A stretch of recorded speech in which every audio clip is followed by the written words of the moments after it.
저희들에게 허락하사 우리 사랑하는 성도들이 함께 주님을 예배할 수 있는 이 성전으로 인도하여 주시니 참으로 감사를 드립니다. 주께서 이끌지 않으면 올 수 없는 자리요, 주님의 은혜가 아니고서는 어떻게 하나님을 아바 아버지라 부르겠습니까? 하늘의 복과 땅의 복을 다 받았건만 우리는 순간순간 그것을 잊어버리고 내 속에 갇히며 살고 있지는 않습니까? 하나님, 이 시간을 통하여 다시 한 번 더 우리의 마음을 활짝 열어주시고 우리를 사랑하시는 하나님의 사랑을 마음껏 받고 매했던 것을 풀려나며 자유함을 누리는 이 시간 될 수 있도록 도와주시옵소서. 오고 있는 발걸음 가운데도 주께서 안전하게 도착할 수 있도록 눈동자와 같이 돌보시고 이 시간 온 성도들이 마음과 뜻을 다해 주님의 성호를 찬양하며 예배할 때 주님 홀로 영광보다 주시옵소서. 잘 준비된 우리 찬양팀의 찬양을 통하여 온 성도들의 마음이 하나로 모아져 하나님께 영광 돌리는 시간 되게 하시고 우리를 메고 있던 모든 것들이 풀려나 외양간에서 나온 송아지가 기뻐 뛰며 절구하는 것처럼 함께 기쁨으로 예배하는 시간 될 수 있도록 도와주시옵소서. 모든 영광 주님께 올려드리며 이 모든 말씀 예수님의 이름으로 기도드립니다. 아멘.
세상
같이 마음을 모아 기도 드리심으로 오늘 예배를 시작하겠습니다.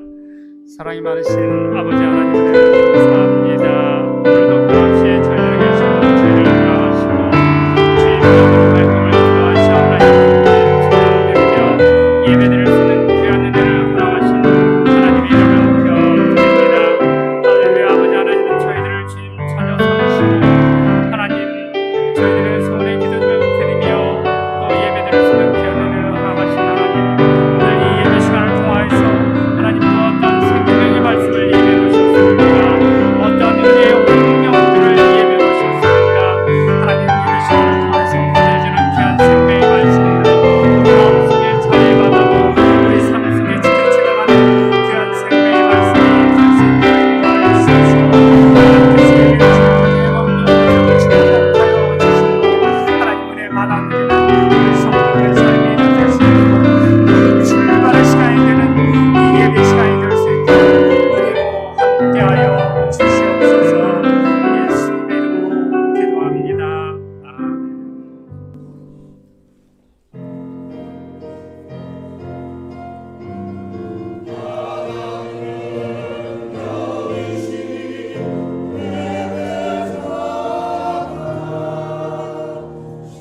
사도신경으로 우리의 신앙을 고백하겠습니다.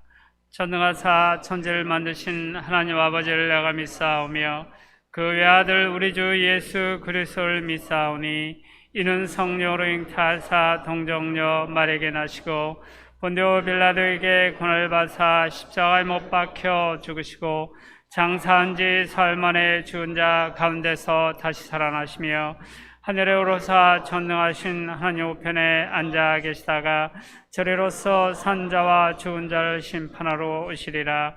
성령을 믿사오며 거룩한 공예와 성도가 서로 교통하는 것과 죄를 사하시는 것과 몸이 다시 사는 것과 영원히 사는 것을 믿사옵나이다. 아멘. 자리에 앉아주시기 바랍니다.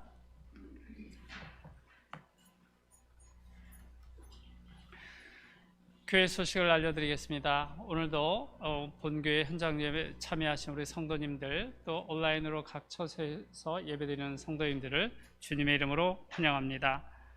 다음 소식, 춘계 대신방 기간입니다. 신방을 원하시는 분들은 2층 입구에 있는 사인란에 원하시는 날짜와 시간을 적어주시면 좋겠습니다.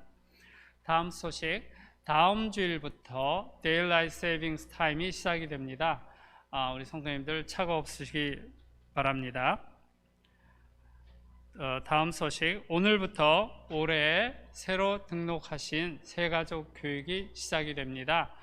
새가족실에서 오후 1시에 있습니다. 새가족부에서 잘 안내를 부탁드리겠습니다. 이번 주 전교인 성경 읽기는 사사기 16장부터 사무엘상 10장까지입니다. 이제 다른 광고 없으시면 우리를 대신해서 이진호 집사님 기도해 주시겠습니다.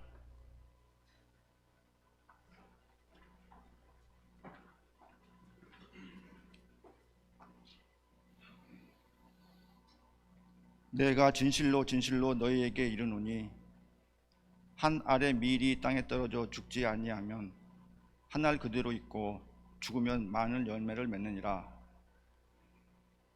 우리들의 피할 바이시요 산성이요 요새가 되시는 하나님 아버지를 찬양합니다. 세상 만물 가운데서 저희들을 사랑하사 거룩한 주의 자녀로 삼아주시고 영원한 천국의 소망을 갖게 하심 감사합니다. 어느덧 3월의 첫째 주 주일 예배를 드립니다.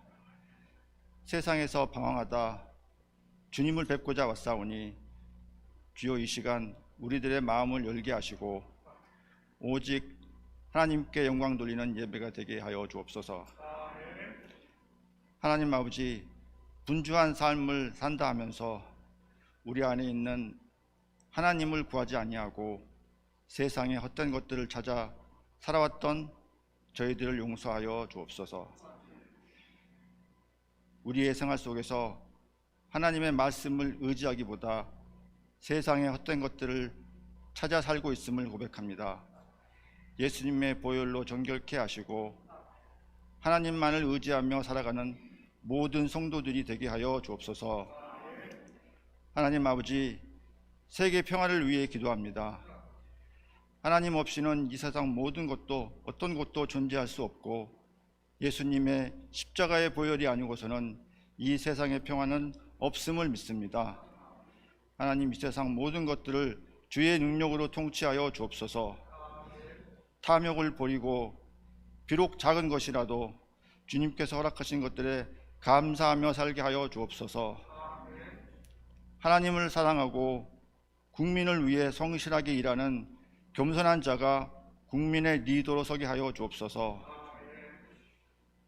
참교회를 사랑하시는 주님, 주님의 교회가 날마다 열심을 내어 하나님의 이름 높이 들며 나가게 하여 주옵소서.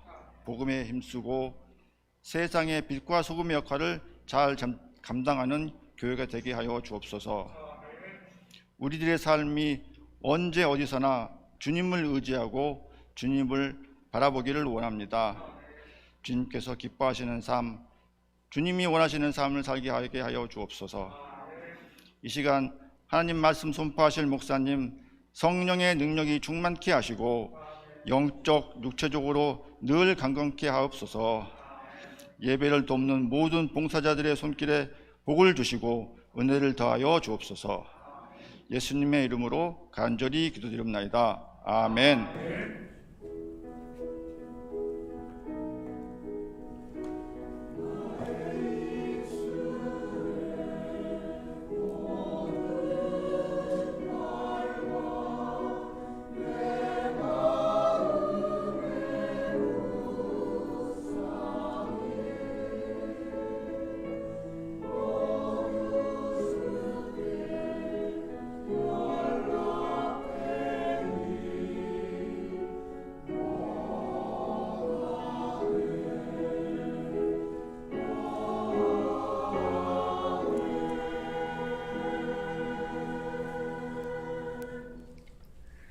이제 오늘의 성경 말씀을 읽는 시간을 갖도록 하겠습니다. 오늘 본문 말씀은 누가복음 22장 47절에서 62절까지의 말씀입니다. 누가복음 22장 47절에서 62절까지를 성도님들과 제가 한 절씩 읽도록 하겠습니다. 말씀하실 때 한 무리가 오는데 12 중에 하나인 유다라 하는 자가 그들을 앞장서 와서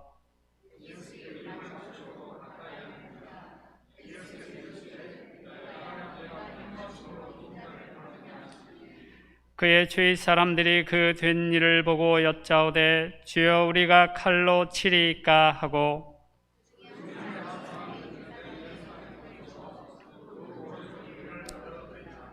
예수께서 일러 이르시되 이것까지 참으라 하시고 그 귀를 만져 낫게 하시더라.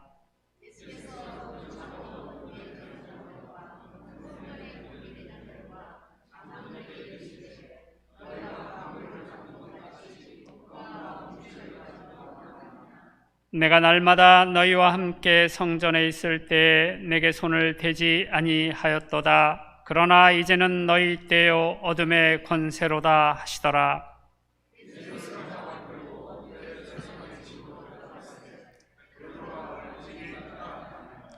사람들이 뜰 가운데 불을 피우고 함께 앉았는지라. 베드로도 그 가운데 앉았더니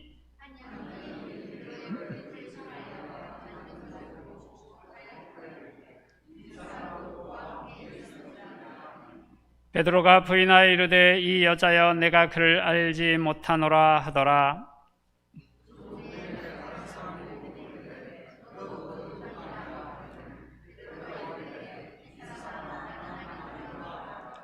한 시간쯤 있다가 또 한 사람이 장담하여 이르되 이는 갈릴리 사람이니 참으로 그와 함께 있었느니라.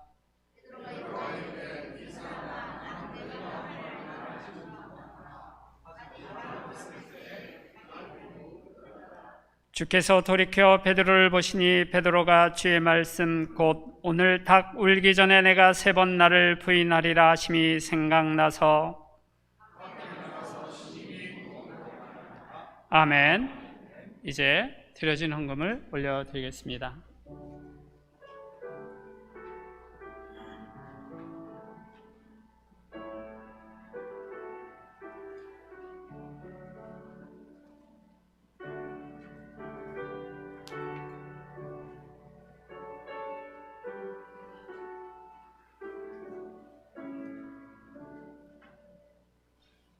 이제 성가대 찬양이 있겠습니다.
자, 우리 드려진 예물 위에 같이 기도드립니다.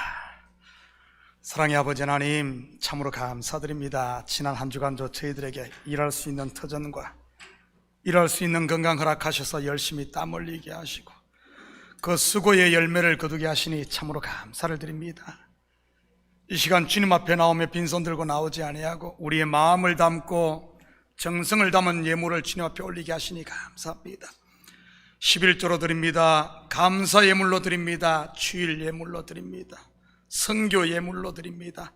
또 신방 예물로 드리는 손길도 있사오니 주님, 이 예물 하늘과 땅에 온전히 쌓이게 하시고 하나님의 마음을 흡족해 하는 복된 예물 되게 도와주시옵소서. 우리 성도들 흉흉한 세상 가운데 살지만은 우리의 마음이 세상에 요동하지 않도록 쥐어붙으시고 우리 마음에 참된 평강을 유지할 수 있도록 믿음으로 살아가는 저희들 될 수 있도록 도와주시옵소서.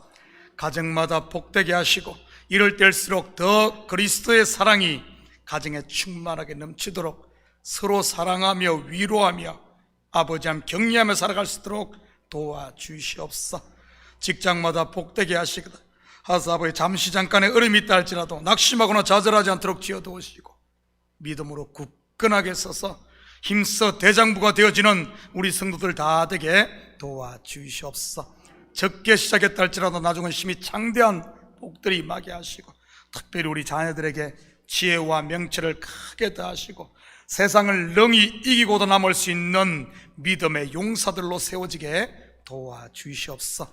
이 예물이 있을 이름마다 주의 영광 드러나게 하시고 영혼 구령사업과 선교사역과 구제사역에 온전히 쓰일 줄 믿사오며 이 모든 말씀 예수님의 이름으로 기도드립니다. 아멘. 자, 우리 앞뒤 돌아보면서 한번 인사합니다. 참 잘 오셨습니다. 한번 인사합니다. 반갑습니다. 좋은 아침입니다. 영어에 파라독스라는 단어가 있습니다. 이 말은 그리스어 파라독소스에서 온 말로 우리말로 굳이 번역을 하자면 역설입니다. 역설이란 언뜻 보면 일리가 있는 것처럼 보이는데 실상은 정반대의 결론이 도출되는 것을 말합니다. 유치환 시인의 시에 보면은 소리 없는 아우성이란 표현이 나옵니다. 아우성이란 큰 소리로 떠들고 부르짖는 것을 말하는데 소리 없는 아우성이라니 말 그대로 모순이요 역설인 것이지요. 한용운 시인의 님의 침묵이라는 시에도 같은 표현이 나옵니다. 님은 갔지만 나는 님을 보내지 아니하였습니다.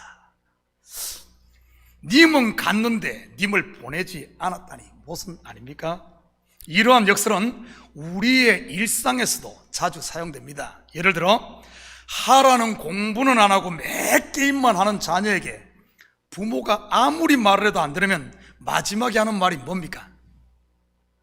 네 하고 싶은 대로 해, 멋대로 해, 이러지 않습니까? 그렇다면 이 말이 너 하고 싶은 게임 마음껏 하라는 말일까요? 오히려 정반대의 말인 것이지요. 바로 역설적인 이런 표현입니다.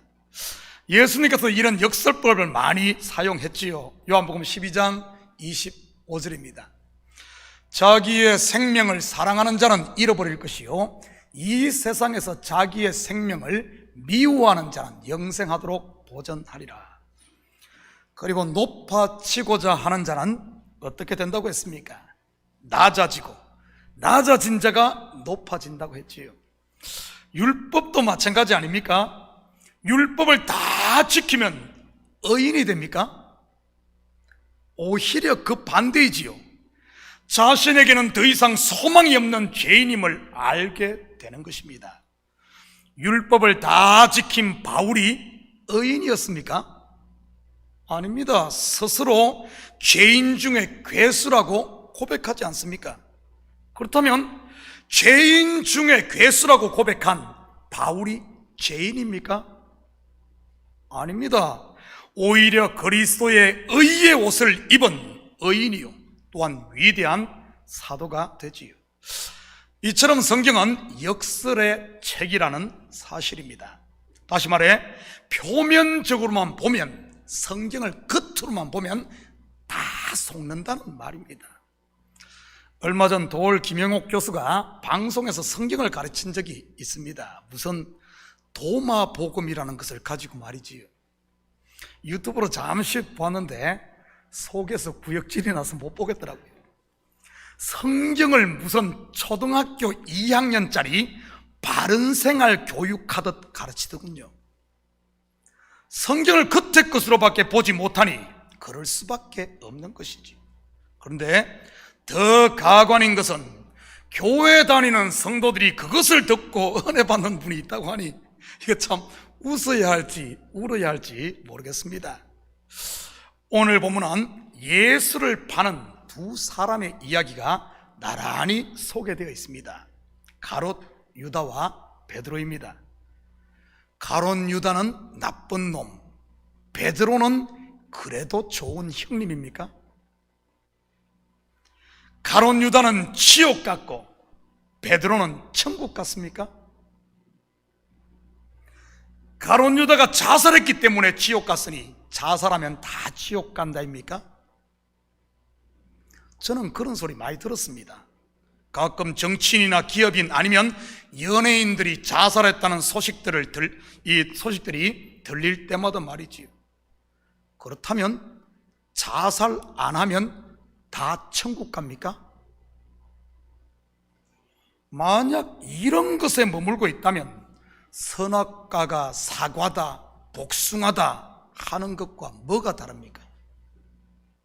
선악과가 사과든 복숭아든 아니면 제가 좋아하는 단감이든 무화과든 심지어 바나나면 어떻습니까? 오늘 아침에 베이글 사러 가서 델리에서 바나나를 좀 샀습니다. 다른 물가는 다 올랐는데 바나나 값은 아주 저렴하더라고요. 두 번치에 한 3불 정도 하더라고요. 이 개수로 치면 한 13개 정도 되는데 3불이면 얼마나 쌉니까? 이러한 논쟁들은 신앙의 초딩 때나 하는 것이지요. 초딩 압니까? 적어도 참교회 성도들은 신앙의 초등학교들은 졸업을 하신 줄 믿습니다. 그래서 오늘도 본문을 겉의 것이 아닌 좀 속의 것으로 살펴보도록 하겠습니다. 아마 좀 어렵고 생소하더라도 눈 감고 묵상하지 마시고 잘 따라오시기를 축복합니다. 아멘. 벌써부터 졸리고 작정을 한 것 같아요. 시작도 안 했는데. 사실 오늘 본문도 파라독스, 곧 역설을 담고 있습니다. 47절을 같이 봅니다. 말씀하실 때에 한 무리가 오는데 12 중에 하나인 유다라 하는 자가 그들을 앞장서 와서 12 중에 하나, 어디서 많이 들어본 표현 아닙니까? 10 중에 하나, 11조, 바로 대표성을 말하는 것입니다. 천 열매도 마찬가지 개념이고요. 그리고 앞장서 왔다는 말 또한 앞에 것으로 왔다는 뜻입니다.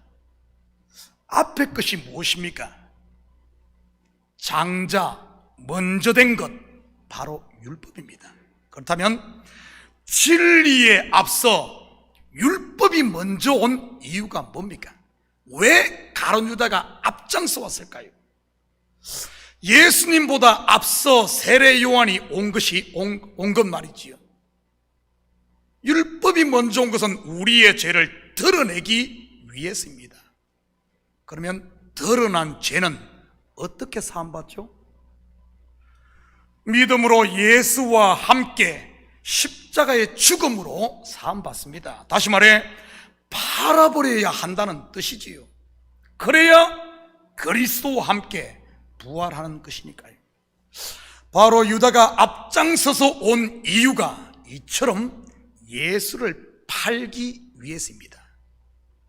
여러분에게 묻겠습니다. 예수 팔아야 합니까? 아니면 팔지 말아야 합니까? 벌써부터 머리가 빙글빙글 돌죠?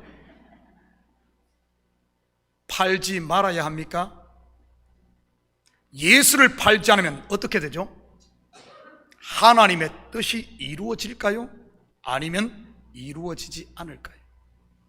하나님의 뜻은 반드시 예수가 팔려야 합니다.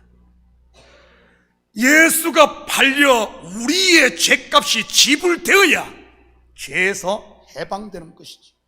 그렇지 않으면 우리는 여전히 죄 가운데 있게 되는 것입니다. 유다가 예수를 팔았으니 잘한 것입니까? 아니면 잘못한 것입니까? 잘한 것이지요. 그러니 예수님께서 유다에게 네가 하려고 하는 일을 하라고 한 것 아니겠습니까? 그렇다면 유다만 예수를 판 것일까요? 앞에서 제가 12 중에 하나, 곧 유다는 12 전체를 대표한다고 했습니다. 어떤 대표죠? 바로 장자로서 반드시 예수와 함께 십자가에 죽어야 할 저주 아래 있는 저와 여러분의 옛 사람의 대표인 것입니다. 영적으로 보면 가룟 유다만 예수를 판 것이 아니라 모든 하나님의 자녀들은 자기의 옛사람을 믿음이라는 끈으로 육신으로 오신 예수님께 꽁꽁 묶어서 그를 판 가롯 유다인 것입니다. 예수를 팔지 않으면, 다시 말해 예수와 함께 나의 옛사람이 십자가에 못 박히지 않고는 절대 새 생명을 얻을 수 없는 것이니까요. 48절 볼까요? 예수께 입을 맞추려고 가까이 하는지라 예수께서 이르시되 유다야 내가 입맞춤으로 인자를 파느냐 하시니, 입맞춤은 당시 문화에서 친구끼리나 가까운 사람들끼리 하는 인사법입니다. 남자가 남자와 입맞췄다고 하니 무슨 동성연애 이런 것 아닙니다. 그런데 그것이 다가 아닙니다. 제가 몇 년 전에 아가서를 강의하면서 한번 언급을 했었는데, 유대인들에게 있어 입맞춤은 토라, 곧 율법, 하나님 말씀의 입맞춤, 말씀과 하나 되는 것을 말한다고 했습니다. 성경에서 제일 먼저 입맞춤이 있었던 곳이 어디일까요? 요 근래에 제가 한번 말씀을 드렸었는데 바로 에덴 동산입니다. 하와가 누구와 먼저 입을 맞춥니까? 남편인 아담이 아닌 뱀과 입맞춤을 하지요. 바로 뱀의 말을 듣고 그 말과 하나가 되어버렸다는 말입니다. 하와가 잘한 것입니까? 아니면 잘못한 것입니까? 제가 서두에 파라독스 역설을 이야기했습니다. 성경을 겉으로만 보면 당장 불살라 버릴 일이요 이혼감이지요. 그런데 성경을 속으로 보면 정반대라는 것 아십니까? 하와가 뱀과 입맞추고 선악과를 먹지 않았다면 어떻게 되었을까요? 평생 빨가벗고 살지 않았겠습니까? 빨가벗고 다니면서도 부끄러운 줄도 모르고 사람을 죽이고 남의 것을 강탈하고도 죄인 줄도 모르는, 현대의학 용어를 빌리자면 사이코패스라고는 할까요? 아니면 뭐 바바리맨인가요? 아무튼 만약 여기에 이런 분이 계시다면, 여기 있다면 얼마나 공포스럽겠습니까? 발가벗고 다녀도 죄인 줄도 모르고 사람을 치고 남의 것 훔치고도 죄인 줄을 모르고 그냥 사는 사람이 있다면 말이지요. 그렇다면 선악과를 먹은 결과가 무엇입니까? 그들의 눈이 밝아져 자신들의 벗은 것을 알게 됩니다. 새벽 예배 때 제가 말씀드렸는데 성경은 이것을 죽음이라고 하는 겁니다. 여러분, 우리가 그냥 몸이 그냥 죽는 그걸 죽음이라고 이야기하잖아요. 성경에 이게 죽음 개념부터를 모르니까 성경 전체가 그냥 혼란스러워지는 겁니다. 성경의 죽음은 선악과를 따먹고 율법이 와서 내가 벗었구나, 내가 먼지구나, 내가 죄인이구나, 나에게는 소망이 없구나, 이것을 발견하는 그것을 죽음이라고 하는 것입니다. 눈이 밝아져 자기의 벗었음을 알게 되는 것 말이지요. 여러분, 성경에서 그래서 죽음은 복된 겁니다. 성경에서 죽음은 구원의 첫 단추예요. 첫 단추. 구원의 시작되었음을 말하는 겁니다. 이것보다 더 복된 게 어디 있습니까? 구원에 벌써 들어왔는데 그들이 죽자, 선악과를 따먹고 죽자 어떤 일이 일어납니까? 그들에게 저주가 선포되고 그 저주로 인해 어린 양이 대신 죽고 그들에게는 가죽 옷이 주어집니다. 벌거벗은 것이 가죽 옷으로 가려진 것을 영생이라고 하는 것이지요. 지금 저와 여러분이 입고 있는 그리스도의 의의 옷이 바로 아담과 하와가 입었던 가죽 옷인 것입니다. 가론 유다의 입맞춤도, 하와가 뱀과 입맞춤으로 선악과를 먹었던 것도 구원의 원리를 보여주는 하나의 부교제였던 것입니다. 이건 모르면은 가론 유다는 나쁜 놈, 아이고 우리 곧 교회도 보니까 가론 유다 비슷한 사람들이 많네, 저 인간은 죄인, 나는 의인, 이렇게 되면서 엉뚱한 대로 헤매는 거예요. 엉뚱한 대로. 구원은 반드시 먼저 율법으로 죄가 드러나 예수와 함께 십자가에 죽어야 하고, 이렇게 죽은 사람만이 그리스도와 함께 새 생명으로 부활하는 진리인 것이지. 자기에 대해 날마다 죽을 때 그 속에 그리스도가 다시 사는 것입니다. 우리의 저주를 지고 죽어야 할 예수와 하나 된 가론 유다는 결국 십자가에 못 박힌 저와 여러분의 옛사람이었던 것입니다. 혹시 여러분 가운데 육신의 생각과 율법에서 난 자기의 일을 신주단지처럼 끌어안고 사시는 분은 없습니까? 그런 것들 혹시 발견되거든 let it go 하시기 바랍니다. 옛날 어르신들이 봄이 되면 꼭 하는 일이 있지 않습니까? 바로 집안 대청소이지.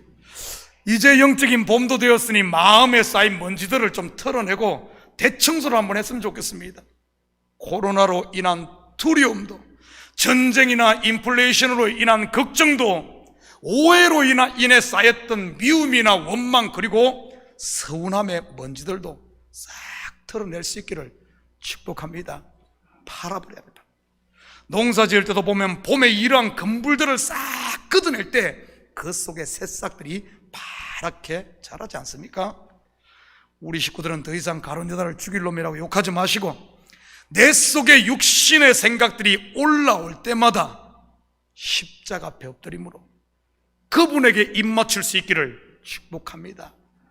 내 속에 남아있는 이 옛사람을 예수와 함께 팔아야만 그리스도의 새 생명이 내 속에 왕성하게 살아 내 속에서 그리스도의 영광이 드러나고 하나님의 애가 넘치는 것 아니겠습니까?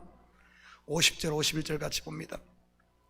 그 중에 한 사람이 대제사장의 종을 쳐 그 오른쪽 귀를 떨어뜨린지라. 예수께서 일러 이르시되 이것까지 참으라 하시고 그 귀를 만져 낫게 하시더라. 대제사장의 종의 귀를 칼로 잘랐다가 고쳐주는 이야기는 사복음서에 다 나옵니다. 이 사건이 그만큼 중요하다는 의미지요. 아니, 귀 자른 게 그렇게 중요한가? 요한복음에 보면 칼을 휘두른 제자가 시몬 베드로임을 알 수 있죠. 그리고 오른쪽 귀가 잘린 대제사장의 종의 이름은 말고이고요.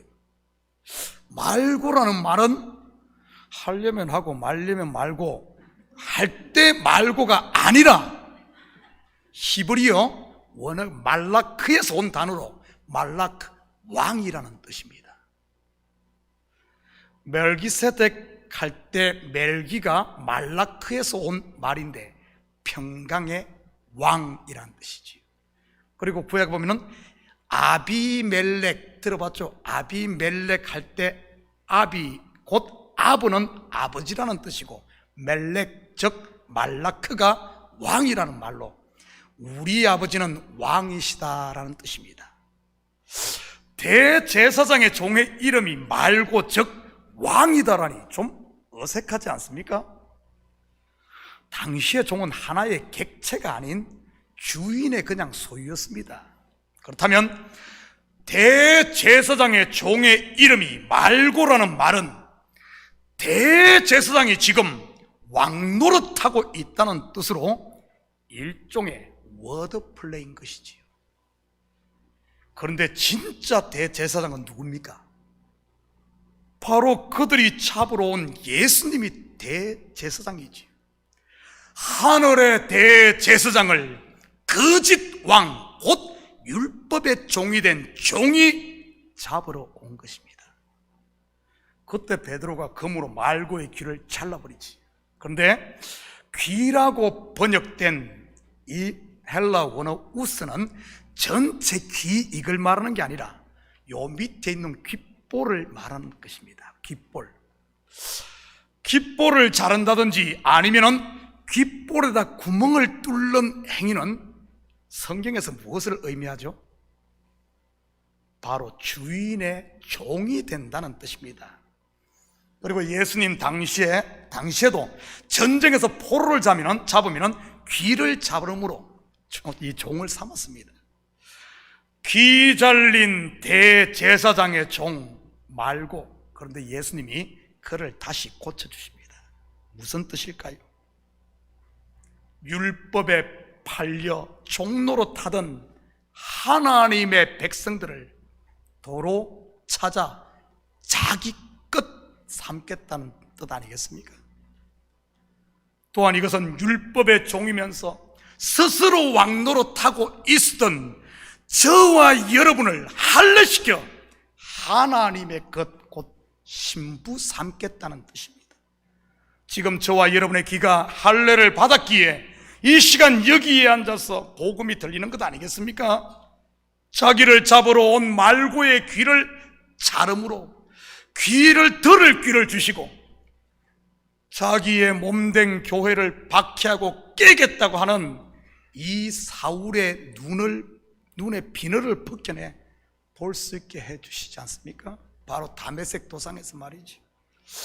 히브리인 중에 히브리인이요 율법에 이르는 흠이 없는 스스로 왕이 된 사울이라 불리는 바울을 말이지. 실상은 그 또한 율법의 종이었던 것입니다.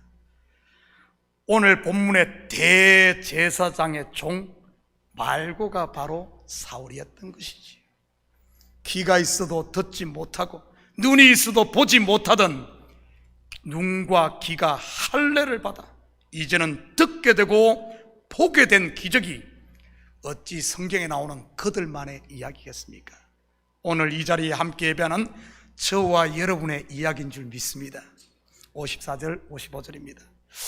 예수를 잡아 끌고 대제사장의 집으로 들어갈새 베드로가 멀찍이 따라가니라. 사람들이 뜰 가운데 불을 피우고 함께 앉았는지라 베드로도 그 가운데 앉았더니.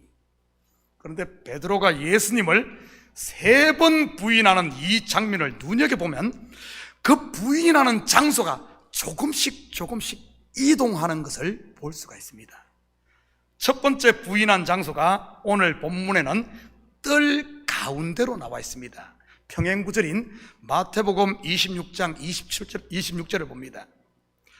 베드로가 바깥뜰에 앉았더니, 오늘 본문에는 뜰 가운데라고 했는데 마태복음에서는 바깥뜰이라고 했는데, 바깥뜰에 앉았더니 한 여종이 나와 이르되 너도 갈릴리 사람 예수와 함께 있었다 하거늘.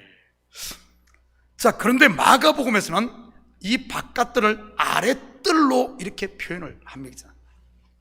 바로 첫 번째 예수님을 부인했던 곳이 분명한 사실은 뜰이었음을 알 수가 있지요.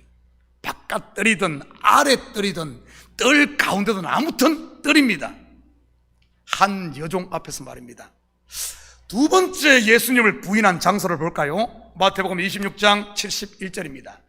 안문까지 나아가니 다른 여종이 그를 보고 거기 있는 사람들에게 말하되 이 사람은 나사렛 예수와 함께 있었도다 하매, 이번에는 바깥뜰이 아니라 안문까지 나아갔습니다. 우리가 상식적으로 생각을 해도 자기의 실체가 들통난 곳에 계속 있을 수는 없었겠지요. 마가복음에서는 이 두 번째 부인한 곳을 안뜰이라고 기록하고 있습니다. 그에 비해 오늘 본문을 기록한 누가는 장소 대신 조금 후라는 시간적 흐름을 통해 표현하고 있습니다. 그리고 마지막 세 번째 예수님을 부인한 그에 대해 오늘 본문은 1시간쯤 있다가라는 표현을 통해 또 다른 이동이 있었음을 암시하고 있지요. 여러분, 대제사장의 집은 성전을 모형하고 있습니다. 성전의 뜰에 있던 베드로가 성소로 그리고 지성소로 들어갔다는 말입니다. 베드로의 3일길 말이지요. 예수님께로 가까이 가면 가까이 갈수록 어떻게 된다는 말입니까? 자기의 욕망을 위해 왕으로 삼으려고 했던 육신의 예수를 부인한다는 말이지요. 그것도 더 강하게 말입니다. 본문에서 첫 번째 부인한 베드로의 말이 무엇입니까? 이 여자여, 내가 그를 알지 못한다. 두 번째 부인한 말은요, 이 사람아, 나는 아니야. 세 번째는요, 나는 네가 하는 말을 도저히 뭔 소린지 알아듣지 못하겠어. 우리가 가진 성경이 번역본이다 보니 이 좀 실감이 안 나는데 점점 강도가 세지는 것을 보게 됩니다. 마태복음에서는 세 번째 부인함에 대해 그가 저주하며 맹세하여 이렇게 기록하고 있지요. 이것은 무엇을 말하는 것일까요? 예수님을 부인했다는 말이 진리 되시는 그리스도를 부인했다는 말일까요? 아닙니다. 자기가 추구했던 욕망의 예수, 자기가 만들었던 금송아지 예수, 곧 결국 자기를 부인했다는 이런 말입니다. 지성소로 가까이 가면 가까이 갈수록 육신적인 율법 신앙을 버린다는 이런 말이지요. 그러면서 진리의 눈이 열려 은혜와 평강을 누린다는 이런 말입니다. 이 3일길의 신앙 여정 중 여러분은 지금 어디쯤 와 있습니까? 애굽과 광야 그리고 가나안, 성전의 뜰과 성소 그리고 지성소 중에 말이지요. 첫째 하늘, 둘째 하늘, 셋째 하늘 중에 어디쯤 와 있습니까? 어디쯤 가고 있을까? 이런 노래 있죠. 참 그런 거 보면은 참 세상 노래도 보면은 영적인 연계가 있는지 모르겠어요.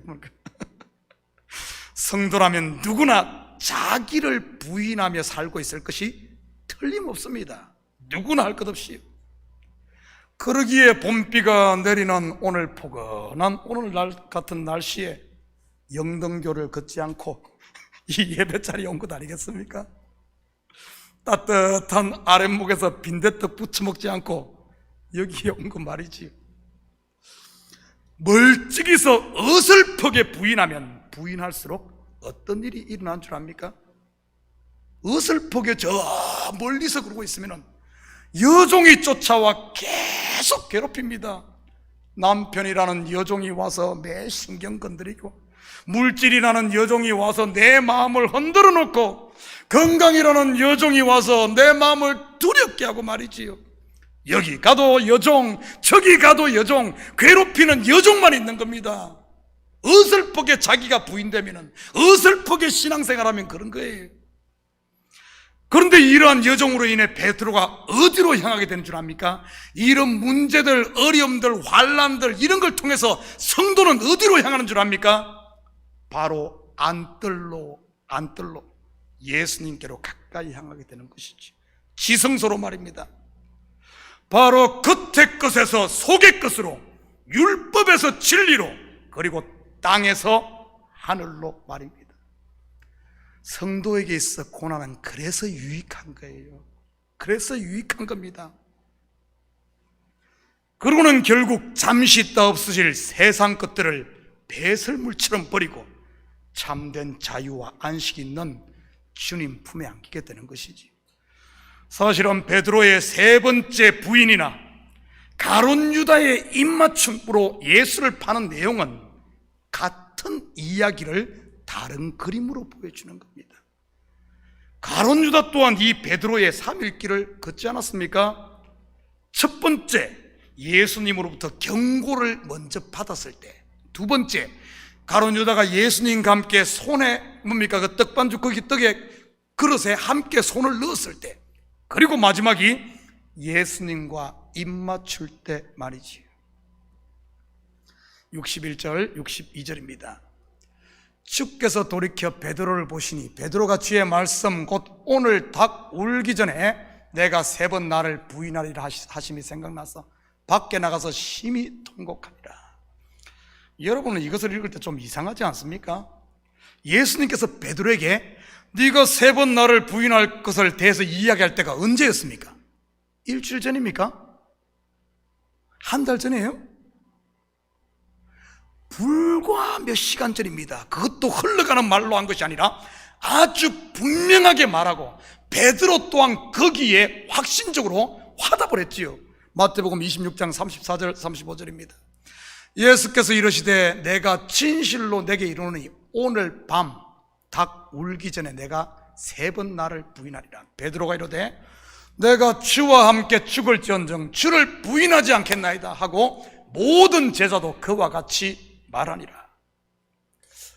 이것은 무엇을 말하는 것일까요?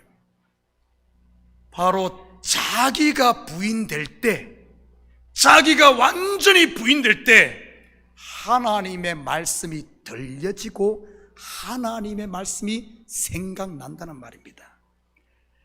자기를 부인하지 않고 자기가 머리로 있는 한 말씀이 역사하지 않는다는 말이지요. 자기가 머리면 자기 생각만 머리에 뱅글뱅글 돌지 않겠습니까? 마찬가지로 내가 죽을 때 그리스도가 내 속에 살고 내가 부인될 때 내 속에 성령이 충만하게 채워진다는 말이지. 그런데 예수님의 말씀이 생각나자 베드로가 어떻게 합니까? 바로 통곡합니다. 닭 울음이 어둠을 깨고 새벽을 여는 소리인 것처럼 그의 통곡은 시몬이 베드로로 새롭게 태어나는 외침이요 울음이었던 것이지. 자기가 부인될 때, 없어질 때 그 속에 하나님의 말씀이 기억나고 채워지고 성령으로 충만해지는 새 역사를 여는 아침의 울음소리가 들려진 것입니다. 그래서 사람도 태어날 때 울면서 태어나지 않습니까? 사랑하는 성도 여러분, 지금까지 살펴본 입맞춤으로 예수를 판 가롯 유다도, 귀가 잘리고 고침받은 대제사장의 종 말고도, 그리고 자기의 스승을 3번씩이나 부인한 베드로도 사실은 내 속에 있는 옛사람 나라는 사실을 잊지 마시기 바랍니다.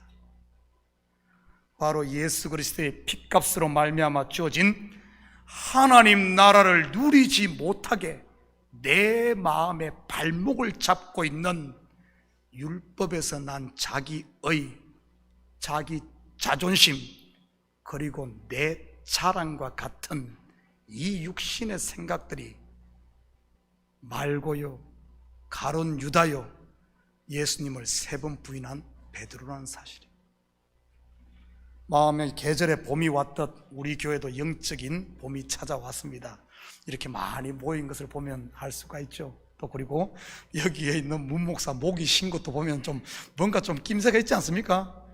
뭐 제가 어디 뭐 니나노 노래 불러서 이랬을 것 같아요. 금요 기도회에 부르짖고 새벽마다 부르짖고 왜 부르짖겠어요?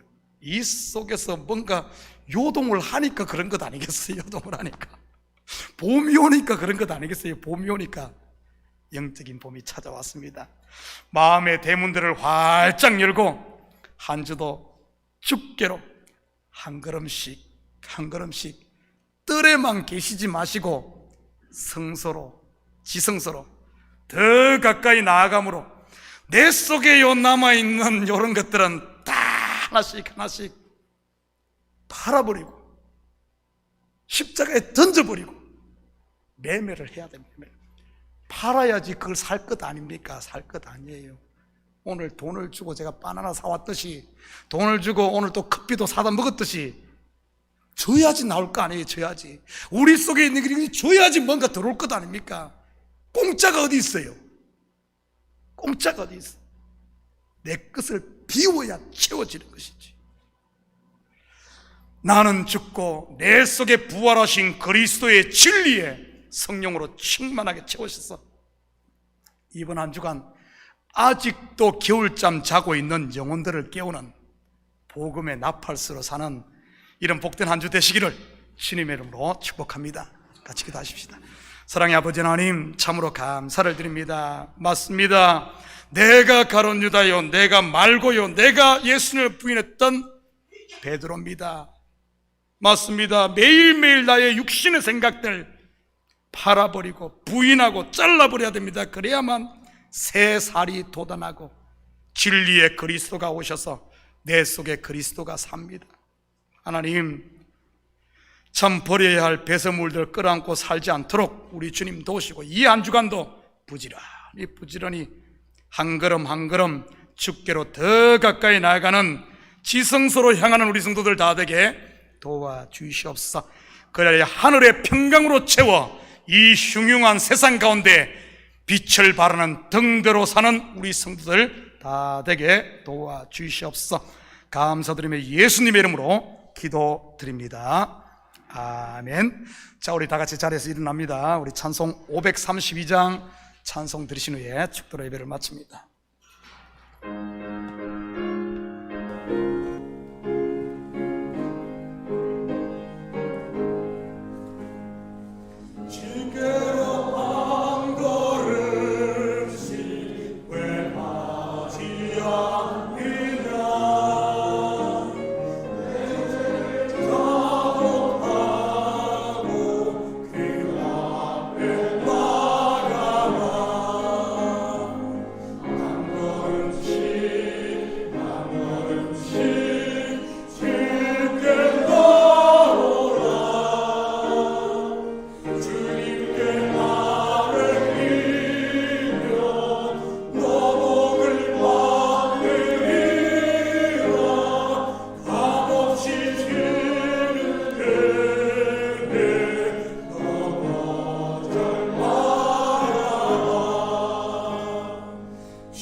이제는 우리 주 예수 그리스도의 은혜와 하나님 아버지의 무한대하신 사랑하심과 성령님의 감화 감동 충만 역사 위로하심이 이 한 주간도 나를 부인하고 그리스도의 십자가를 지고 주님 앞으로 한 걸음 한 걸음, 땅에서 하늘로 한 걸음 한 걸음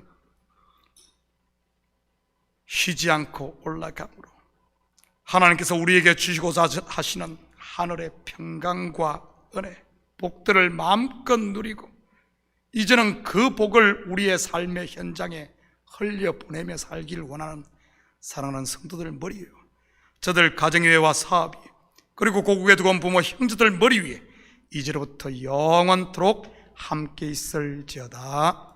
아멘.